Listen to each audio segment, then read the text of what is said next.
O tema proposto para hoje foi sobre o capítulo do Evangelho segundo o Espiritismo, Sede Perfeitos.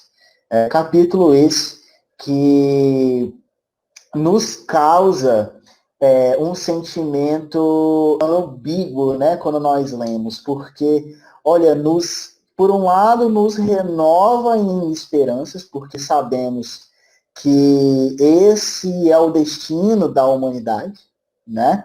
Por outro, ainda faz com que nós percebamos o quanto ainda a nossa caminhada ela será árdua no que diz respeito ao aprimoramento moral, né, a correção das nossas falhas. E aí a proposta é que a gente possa conversar um pouquinho sobre isso hoje. Quando nós pensamos nesse título, né, e olha, sede perfeita, enquanto espíritas sabemos que esse é o nosso destino.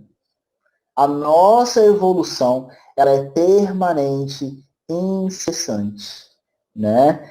Permanente e incessante, ela é contínua. Às vezes nós até podemos nos enganar, acreditando que ficamos estagnados ou que regredimos, mas que quando o aprendizado se concretiza, não existe retorno para a falha, na qual nós muitas vezes tropeçamos ou insistimos em tropeçar. Mas é necessário a gente ter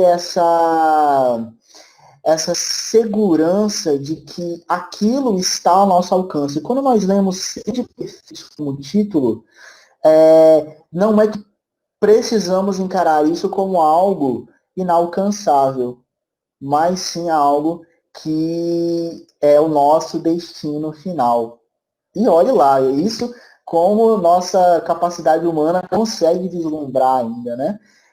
Sabendo que existem aí infinitas moradas na casa de nosso Pai Celestial, na casa de nosso Deus de amor infinito. Então, o aprendizado também será infinito. E às vezes a gente sempre se coloca numa posição de ainda não consigo, ainda não sou bom o suficiente, né? E o que é ser bom o suficiente? Nós, muitas vezes, exigimos muito das nossas próprias fragilidades, né? E isso faz com que a gente acabe exigindo do outro também algo que ele ainda não é capaz de nos entregar, colocando a gente numa posição muito prejudicial de rancor e de exigências que não me cabem fazer em relação ao que o outro deveria, entre aspas, né, fazer por mim. Isso me faz lembrar de um conto oriental, um conto budista, que é a história dos dois baldes. É um conto, né? E aí na história, o balde ele consegue falar, mas a gente imagina o seguinte cenário. Em um certo vilarejo, uma moça nos seus 20 e poucos anos, todos os dias descia o vilarejo e se direcionava até o lago que havia ali perto, para buscar água potável e levar para a sua família. E ela sempre fazia isso com dois baldes, né? Certa vez, por um acidente, um dos baldes desequilibraram e caiu no chão com a água. Isso fez com que o impacto, junto com o peso da água, né, fez com que o balde rachasse. E nessa rachadura, né, sempre respingava água, sempre vazava água ali por aquela fechadura, né? Mas a moça não se desfez do balde, ela continuou usando os dois. Ela via que ainda dava para carregar água, né? Então ela seguia adiante. Então ela repetia o processo diariamente. Descia o vilarejo, se direcionava até o lago que ali perto havia, coletava água e fazia o trajeto em retorno ao vilarejo. Mas o balde que havia sido rachado, ele não estava contente com a situação. Ainda mais que ele tinha o outro balde, né, que não havia sido rachado, ele tinha um outro balde para se comparar. Então, certa vez, ele decidiu se queixar com a moça, falar sobre como ele se sentia em relação àquilo. E ele dizia assim: olha, eu acho que eu não sirvo mais para você. Porque você sempre vem, você me enche de água, mas quando chegamos ao vilarejo, eu consigo entregar só metade, porque boa parte da água que você me preenche, eu deixo vazar, eu sou defeituoso. Por que você ainda continua me utilizando? O outro balde, ele leva sempre a água cheia, né? Ele chega assim, sempre cheio. E é o primeiro balde em que todos se direcionam para coletar ou para usar a água a ser partilhada. Né? E eu sempre levo só metade, eu levo pouco. Por que você continua me usando? Né? E a moça, ela, ela olha bondosamente para o balde e aí ela diz assim: olha, eu continuo te usando, né? Porque você ainda leva água. Você não é totalmente inutilizável, você leva água. Mas eu vou pedir para você fazer uma coisa. Ao invés de olhar para o outro balde, e pensando por que, que ele sempre carrega a água toda, né? Sempre chega cheio e você não. Eu vou pedir para que você olhe pelo trajeto que nós fazemos. Olhe mais o caminho. Preste atenção no nosso retorno. E assim ele fez. Ao, é, ao fazer o trajeto de volta até o vilarejo, o balde rachado começou a olhar em volta. E ele viu que do seu lado havia flores. E do seu lado havia algumas flores, a grama estava mais verde. E ele reparou que do lado do balde cheio não havia flores e a grama ainda estava ressequida, ainda amarronzada pelo calor do sol, né? E sem receber água daquele lado. E aí o balde percebeu. Embora ele fosse, entre aspas, né, defeituoso, havia propósito e do seu defeito foi possível que a própria natureza fizesse crescer benefícios em decorrência daquilo que ele considerava como uma falha. Quando nós, quando nós pensamos em assumir um trabalho ou assumir uma função, né, a gente sempre se pergunta: será que eu sou capaz? Eu ainda tenho muitos defeitos, ou eu ainda falho em muitas questões. E que bom, legal que a gente possa reconhecer isso. Mas é das nossas falhas que muitos frutos também serão constituídos. Talvez pelos meus erros ou pela minha falta de consciência em muitas das minhas atitudes, né? Eu ainda assim, Deus na sua perfeição, a espiritualidade na sua sabedoria infinita, né, conseguem fazer daí surgir flores e campos mais verdes, porque não existe nada que ocorra sem autorização divina, sem presença divina. O homem de bem, que é descrito no capítulo 6 de Perfeitos, ele reconhece isso. Ele sabe que existe uma sabedoria infinitamente justa e bondosa que está a cuidar de todos, cuja natureza benevolente e misericordiosa sempre confere exatamente aquilo que é necessário, não apenas para o meu desenvolvimento, mas e de igual forma para o desenvolvimento daqueles que eu amo. Então o homem de bem, ele não vai desesperar, ele não vai se ver desolado, né? Ou abandonado pela misericórdia divina. ele continua firme, esclarecido e consciente de que com ele existe uma força, existe uma união com o sentimento de plenitude, com a espiritualidade que o cerca. Mas, vamos lá, né? Esse conto dos dois baldes sempre me deixa muito, muito feliz em conseguir compartilhar. Aí aqui a gente vai ter a nossa referência, base, né, para essa nossa conversa de hoje, sabendo que os caracteres da perfeição foram mencionados no Evangelho de Mateus e se encontram lá no capítulo 5, versículo 44 a 48, e foram aprofundados, né, pela obra codificação de Kardec em O Evangelho segundo o Espiritismo, no seu capítulo 17. Né? Então, e aí a gente vai ter uma arrematação, né, sobre o que a gente precisa memorizar. Se fosse algo que pudesse ser resumido em poucas palavras, no que consiste exatamente os caracteres da perfeição.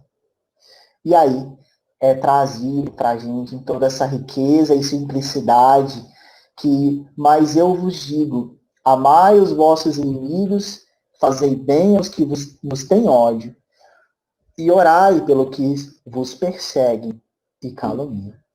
E a gente percebe o quanto que isso realmente tem sido, há muitos séculos, tem sido desafiador para nós. Desafiador porque ainda encaramos como fraqueza o perdão das ofensas. Nós precisamos travar praticamente uma batalha contra o nosso orgulho, porque a gente foi criado numa cultura ainda tão arcaica que dizia que não devíamos levar desaforo para casa. E que se uma pessoa nos insulta, devemos responder à altura. Né? É claro que a nossa integridade, é claro que a nossa honra, vamos dizer assim, né, ela sempre deve ser primazia por nós. Mas quando eu me ocupo demais em me defender, mais eu me torno prisioneiro da opinião alheia. E quanto mais eu preciso me defender de maneira exacerbada, afobada, mais, na verdade, eu demonstro uma mera sensação de autoafirmação daquilo que eu acredito que eu sou, mas que, na verdade, eu ainda estou lutando para atingir. Né? Isso, é claro, né, falando pessoalmente até. Eu gosto muito de trazer essa imagem. Né? Ela me traz uma sensação de proximidade muito grande com Jesus. Sempre quando nós, ou pela maneira como foi nos ensinada, né, a orar, sempre quando nós direcionamos as nossas preces, imaginamos talvez um Jesus que ainda se encontra distante. E essa imagem de que nós encontramos com Jesus, tal qual encontramos como um irmão, um amigo, e depositamos ali, né, as nossas aflições, os nossos anseios, e abrimos o nosso coração, faz com que nós sintamos tenhamos essa impressão, né, de uma proximidade muito maior. E essa imagem retrata, na verdade, um diálogo de Pedro com Jesus. Pedro, que nós bem sabemos, né, é um dos apóstolos mais esquentadinhos, vamos colocar assim. Né? O que mais precisou abrandar-se em sua rudez, em sua aspereza, né? O resultado daquele ambiente, daquela época, tão brutal. Então era necessário, até certo ponto, que Pedro tivesse se tornado daquela forma, né?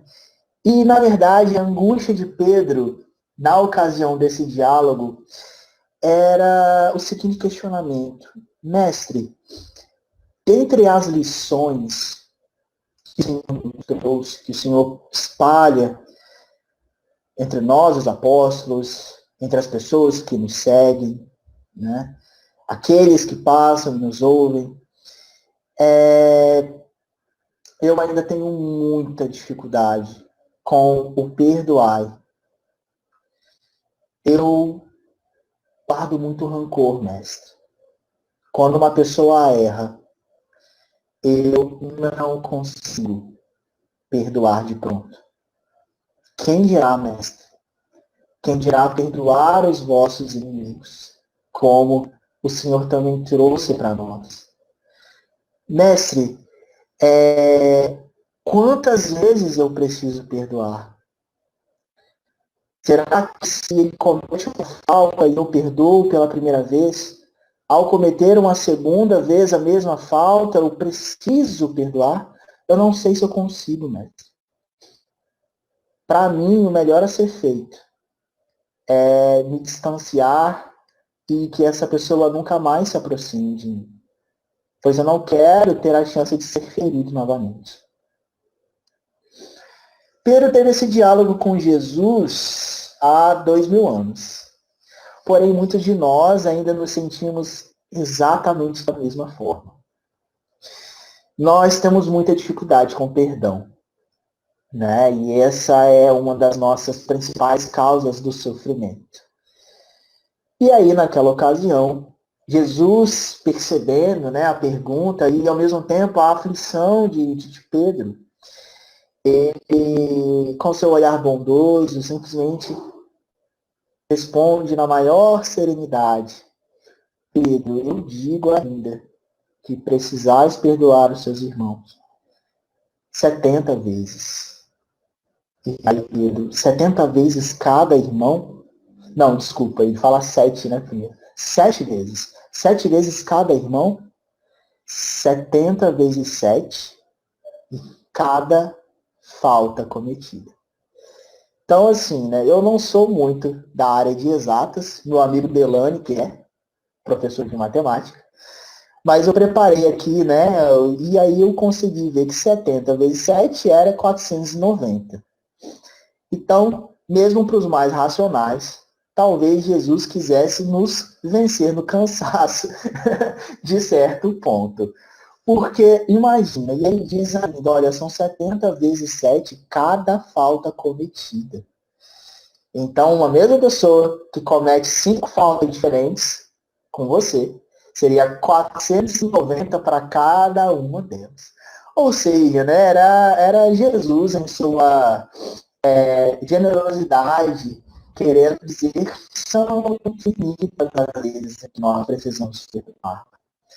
Né? Que não existe uma cota, até porque o que nós recebemos incessantemente como misericórdia divina, ele também é infinito. Ele também é infinito. Né?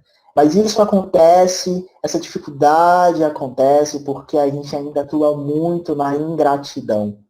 Nós somos ingratos com os perdões que recebemos. Porque quando recebemos segundas chances, que se tornam terceiras, quartas e quintas chances, e voltamos a permanecer no erro, isso não acontece porque somos maléficos e falhos e a escória. Isso acontece porque ainda atuamos na ingratidão. E eu levo essa ingratidão para as minhas relações. Ao ser ingrato com o outro, eu exijo coisas. E aí eu exijo até em maneiras peculiares e particulares de amar. Porque se nas minhas amizades eu adoto determinada postura, só aceito como amigo aquele que se manifesta da mesma postura. Nossa, mas amigo que é amigo faz isso. E se eu ligar 2 horas da madrugada, tem que me atender. Porque se me ligam 2 horas da madrugada, eu atendo. porque eu tenho algo para oferecer, mas ainda atuo na incompreensão de que esse mesmo algo o outro ainda não possui. E aí eu exijo, até mesmo quando o amor é incondicional e incessante, nós, às vezes, exigimos, como crianças infantis e mimadas. Todos dizem que o amor de mãe é incondicional e infinito. Porém, enquanto de nós não temos dificuldades com o amor que nós recebemos das nossas mães. Nós idealizamos algo e esperamos algo que está além da capacidade que a outra pessoa possui de nos entregar. Aí nasce a ingratidão. E aí nasce a minha dificuldade de perdoar, porque eu continuo achando que o outro tinha para dar, porém escolheu não fazer isso. Quando, na verdade, as faculdades do amor são muito particulares de cada um. As maneiras como os afetos e esse sentimento se manifestam em nós, os seres humanos, ainda é muito conturbada. Nós amamos, porém nós amamos ainda com vícios. O amor que nós conhecemos ainda é recheado de vícios. Seja o amor pela posse, seja o amor pela projeção narcísica, porque eu amo o outro desde que ele se pareça com aquilo que eu acredito que eu sou, ou que eu acredito que eu mereço. E olha só como que a gente faz isso, né? Nós projetamos nas nossas relações aquilo que gostaríamos de receber. Porém, não pensamos nas relações aquilo que eu posso oferecer. E quando nós retornamos ao capítulo 17 do Evangelho segundo o Espiritismo, e a gente vai ler as passagens do homem de bem, e aqui eu peço licença à obra kardeciana, e eu digo a pessoa de bem, né, para a gente não ser tão sexista nas nossas palavras, a pessoa de bem, ela consegue oferecer ao outro aquilo que ela já conquistou no seu próprio coração. Aquilo que ela já conseguiu domar em si mesma. É trazido no Evangelho que o caminho para a perfeição vai consistir na permanente autoanálise. E todas as vezes que eu exijo do outro, que eu julgo o outro, ou condeno a postura alheia, quer dizer que os meus olhos estão voltados para longe de onde deveriam estar. E ao invés de apontar o meu olhar para o meu próprio ego, eu, na minha facilidade, acabo direcionando para o outro. Porque é muito mais cômodo enxergar os defeitos e verdade, sendo refletidas na outra pessoa, sendo refletidas no terceiro. E é um cômodo acreditar que ele carrega aquelas falhas e não eu. Né? Nós somos viciados nisso. E aí, como a gente mencionou, esse 70 vezes 7, né, ele tem um significado muito profundo. E quando a gente fala sobre o quanto que nós devemos nos observar, realmente é necessário que esse olhar esteja voltado para nós de uma maneira muito honesta, no sentido de eu preciso conhecer o que as nossas ciências humanas vão dizer, eu preciso conhecer a minha sombra. Eu preciso saber que eu falho. Eu preciso saber que das inúmeras vezes que eu já falhei com as pessoas que eu amo, e olha só como isso cai para nós como uma lição preciosa. Nós amamos. Se eu perguntar para qualquer pessoa, mas você ama a sua mãe? Amo. Você ama o seu pai? Amo. Amo o seu filho? Amo. seu marido, sua esposa? Sim, a pessoa vai dizer amo. E ela ama mesmo. Né? Muito provavelmente isso vai ter um significado profundo, ela realmente ama. Mas mesmo amando, eu cometerei, como já cometi, mesmo amando, eu cometerei falhas. Porque o amor que eu consigo traduzir no meu coração ainda é defeituoso. Porque eu ainda sou defeituoso. Então, quando eu me ocupo demais dos erros, das misérias que habitam o exterior, que habitam o lado de fora do mundo onde eu convivo, e eu consigo identificar muito fácil os problemas nos outros ou nas outras circunstâncias, quer dizer que esse meu olhar está afastado para onde ele deveria ser direcionado. Nós, nesse momento de transição planetária, né? E é interessante que a gente não para pensar com gratidão por estar passando pelo momento de transição planetária. Muitos de nós nos apegamos a um discurso, não, mas é muito sofrido, é muito difícil, né? Não que não devamos considerar a dor do outro, porque toda dor merece compaixão e profundo respeito. Mas olha que momento significativo para que estejamos aqui encarnados, né? O quanto que esse processo de isolamento social, né, tem significado, tem transformado e revelado também, é claro, o que realmente mora em nossos corações. Todos nós somos convidados ao retorno, aos lares, ao realmente olhar para aquilo que existe aqui dentro.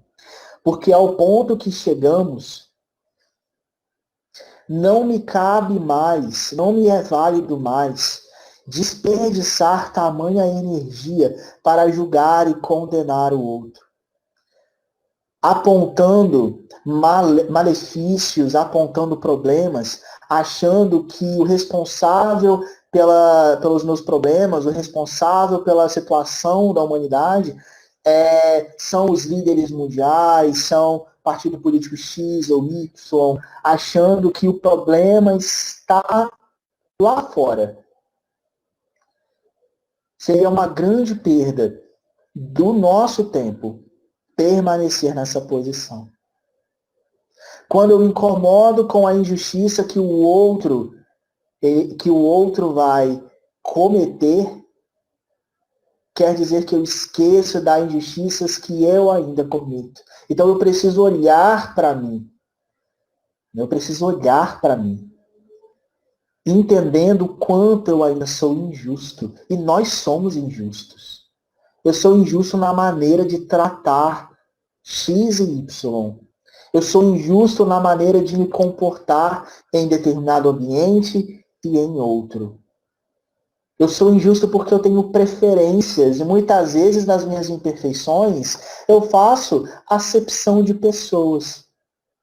Eu sou injusto porque muitas vezes eu me coloco num patamar de superioridade em relação àqueles que não têm o mesmo entendimento que eu sobre alguns assuntos.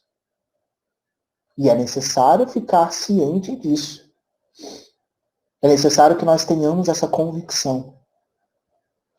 Porque na próxima vez que eu reclamar da injustiça do outro, eu preciso lembrar das minhas. E não é lembrar das minhas no sentido de se martirizar, tipo, não, eu sou realmente muito ruim, eu tenho que, meu Deus, como eu sou imperfeito, defeituoso. Não é isso, não é isso. Mas quando eu estou ciente de que eu ainda cometo falhas, fica muito mais fácil de eu compreender as falhas do outro. Fica muito mais fácil de eu tirar esse peso de exigência que eu coloco no outro. E na próxima vez que falharem comigo, eu vou ter um pouco mais de sensibilidade. Olha, ele falhou. assim como eu ainda falho muitas vezes. Então, quando eu volto esse olhar para mim e eu começo a explorar, a identificar o que existe na minha sombra, o que existe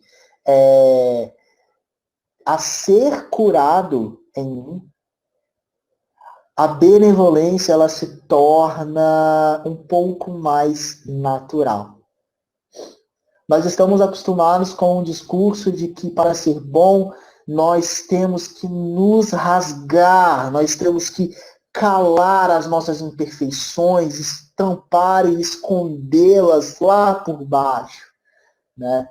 Não, eu tenho que estar cada vez mais ciente de quais são as minhas imperfeições. Não existe caminho para a luz sem atravessar o vale das sombras. Então, o que as circunstâncias vêm fazer conosco de tempos em tempos é nos chacoalhar. Pois existe a perspectiva de luz desde que eu conheça o que é estar nas sombras. E quando eu estiver nas sombras, eu não. O ideal é que eu conseguisse olhar para a sombra com caridade. No sentido de existem feridas aqui. Se a fala do outro, se o olhar atravessado do outro, se a ofensa do outro ainda me machucou, existe uma ferida aqui dentro. E eu preciso descobrir que ferida é essa. Eu preciso descobrir de onde ela vem. E aí a gente vai se aprofundando no significado que é o conhece-te a ti mesmo. Conhece-te a ti mesmo no sentido de quanto mais eu souber sobre as feridas que eu trago, mais fácil será de curá-las. Porque eu poderei direcionar para essas feridas compaixão e amor. E ao conhecer as minhas feridas, eu conheço as feridas do outro. Porque nós somos espelho. O outro sou eu, não existe separação. E aí a gente vive nessa ilusão de separação, né? Mas o outro sou eu. Perdoar o outro é o meu perdão. A libertação do outro é a minha libertação. Mas nós esquecemos disso. Esquecemos muitas vezes, né? Aqui a gente então vai perceber como que isso nos leva a alcançar uma maturidade no amor. Então a gente começa a sair daquele amor defeituoso, onde existia ainda muito apego, muita posse, muita necessidade, no sentido de, olha, sem o outro eu não sou ninguém, sem o outro eu não existo. E eu preciso da aprovação, da validação do outro, para que eu consiga me sentir alguém, né? A gente tem essa dicotomia que no estágio evolutivo em que nos encontramos, quando eu amo o outro, eu dou a ele o poder de me significar. Então, é aquela cena clássica, né? A mãe, o filho vira para a mãe, mãe, eu sou bonito. Eu sou, claro que é, meu filho, você é lindo. E aí a criança se sente linda. Porque a pessoa que ele ama disse aquilo. E aí é esse o poder de significado que eu atribuo para as pessoas que eu amo. E isso é muito bom, isso é muito válido também. A gente começa a sofrer quando a gente começa a achar que a única forma de ser válido é pelo olhar do outro. E talvez passamos uma vida inteira temendo não sermos amados quando esquecemos que já somos amados infinitamente pelo universo e pelo divino. E pela presença de Deus. Né? Nós estamos aqui. E o amor dele se manifesta através das misericórdias diárias, né? Que são conferidas para nós. Sabe quando nós nos encontramos naquelas situações assim, desafiadoras e a gente é levado, de um certo modo, de algo que a gente nem consegue racionalizar, mas a gente percebe que, caramba, eu estava naquela situação, naquela encrenca braba, mas surgiu aquela pessoa que me indicou uma direção.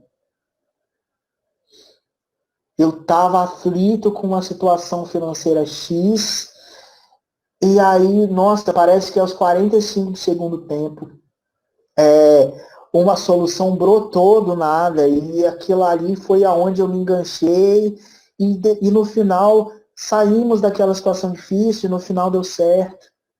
Então essa é a misericórdia divina, né?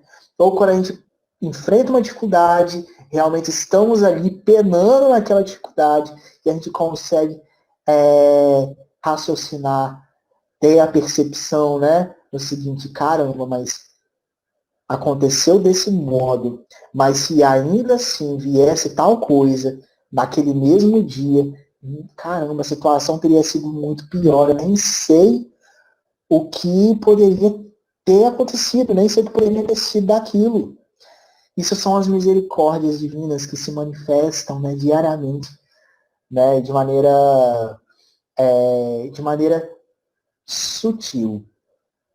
E quando nós pedimos pelas intervenções divinas, né, em nossas preces, em nossos apelos, nós muitas vezes imaginamos assim, né, coisas milagrosas. Nós somos acostumados com milagres, né? Coisas assim, estupendas, e meu Deus, mas aí do nada a pessoa mudou de ideia. Não, as coisas vão se encaminhar, mas as misericórdias, elas são sutis. E isso vai me conferindo essa maturidade, porque eu vou me vendo sustentado. Sustentado num amor, sustentado numa benevolência divina que sempre está a cuidar de tudo. E quando eu me coloco, nem que seja momentaneamente, mas quando eu me coloco nessa posição, eu percebo que o ato de compreender o outro, o ato de fazer pelo outro, ele se torna mais natural, ele se torna mais espontâneo. Os atos no bem, os verdadeiros, eles não provêm da dor e do apego, do esforço hercúleo, porque parece que estamos agindo contra a nossa própria natureza. O indicado não é que as nossas ações mais benevolentes pareçam que estamos agindo contra a nossa própria natureza, né? Mas que a gente possa cuidar desses nossos corações feridos a fim de transbordar aquilo que eu consiga de fato oferecer para o outro. E aí esse ato de bondade, o ato de estender a mão, ele não vai ser forçado, ele não vai ser planejado. É algo que brota em meu coração, porque é muito mais fácil de eu entregar ao outro aquilo que já transborda em mim. Então, quando a gente fala de autoconhecimento, autocuidado, auto-perdão, é porque não existe a verdadeira caridade sem esses três pilares. E a verdadeira caridade, que a gente vai chegar lá depois, que também é tratado no Evangelho segundo o Espiritismo, mas isso já dá uma outra palestra, né? Fora da caridade não há salvação, e aí quando os Espíritos vêm trazer sobre a caridade, a gente lembra que, olha, não é a caridade que não pensa nos prós e nos contras. É a caridade que ela sequer se ocupa em calcular, planejar, sistematizar. Não, ela é natural. Então, é o enxergar a necessidade do outro, antecipá-la. Às vezes nós acabamos nos acostumando com a caridade evento. E aí nós achamos que, não, peraí, mas vai ter tal coisa, e aí o evento. Nossa, a gente se programa, né? E a gente não percebe que a caridade ela se encontra em todas as vezes. eu tenho a chance de tornar a vida do outro mais fácil. Tornar a vida do próximo mais fácil. E todo gesto de amor genuíno é caridade. O parar para sinceramente ouvir o outro é caridade. E aí é quando eu consigo sair de cena no sentido dos meus julgamentos, as minhas projeções, as minhas opiniões, tanto quanto muito pessoais e que nem sempre vão interessar para outra pessoa, que na verdade está em busca apenas de compreensão e acolhimento, né? Mas nós ainda somos muito do ego. Então, muitas vezes, nas nossas imperfeições, nos interessa muito mais a caridade evento, porque a caridade evento aparecerá. A caridade evento será vista pelos outros. Trará retorno. Nem que seja o retorno a uma mera construção de imagem que eu sustento perante a sociedade. E é necessário que nós reflitamos sobre o que fazemos no silêncio.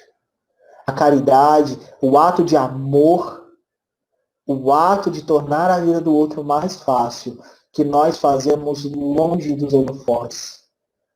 É aquilo que conta, é aquele gesto genuíno de bondade que acontece quando não tem ninguém olhando. Que acontece de maneira natural e espontânea por nós. Temos aqui, então, para a gente prosseguir para o encerramento, que a verdadeira caridade, diante de tudo isso, a verdadeira caridade implica a prática de todas as outras virtudes. Não existe caridade sem benevolência. Não existe a caridade sem amor e sem o perdão. Não existe a caridade sem a indulgência com as imperfeições alheias, sem a compreensão de que o outro está a trilhar um caminho diferente e provavelmente muito mais tortuoso do que o meu. E é por isso que é necessário que nós possamos olhar com profunda compaixão, profundo respeito a vida daqueles que enfrentam provas e enfrentam desafios maiores que os nossos. Tendo a honestidade de admitir que, olha, se fosse eu, talvez eu não aguentasse. Se fosse eu naquela situação, talvez tivesse cometido erros piores. E assim, essa transformação vai se dar de maneira natural. Assim como todas as leis da natureza vão transformando as coisas aos poucos. A vida continuando de maneira incessante, né, a fim de que nós possamos exercer a gratidão e o amor de maneira recorrente. Muito, muito obrigado